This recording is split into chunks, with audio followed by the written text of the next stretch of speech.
আমার খুব আফসোস লাগে যে ইতিমধ্যে শুরু হয়ে গেছে ফতুয়াবাজি যে খেলাফত প্রতিষ্ঠা করা কি এখন আবশ্যকীয় কিনা, এবং দলিল প্রমাণ এবং তর্ক বিতর্ক শুরু হয়ে গেছে।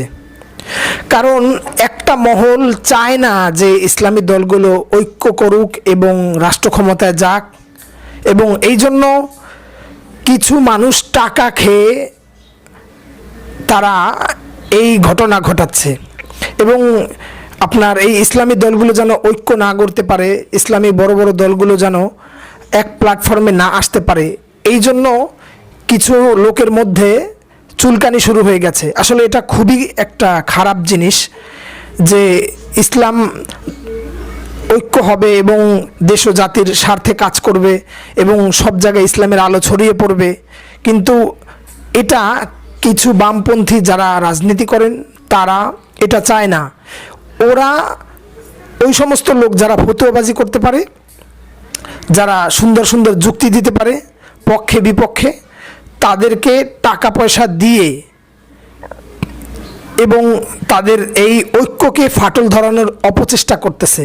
তো সবাই সাবধান, কারণ এখানে এখন শয়তান সবচেয়ে বড় কাজ করতেছে এবং শয়তান শয়তানের পক্ষে কাজ করতেছে।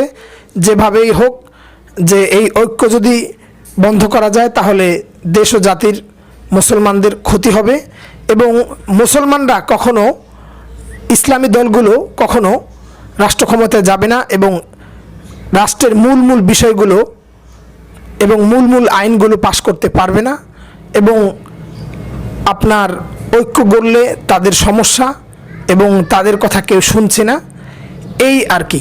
তো এই জন্য আমাদের উচিত এই সমস্ত কথায় কান না দিয়ে, কার সমস্যা আছে কার সুবিধা আছে বা এই সমস্ত কথাবার্তা না বলে আমরা ঐক্য গড়ে আমরা দেশ ও জাতিকে এগিয়ে নেব, ইসলামের উপকার এবং আপনার ইসলামের স্বার্থে কাজ করব।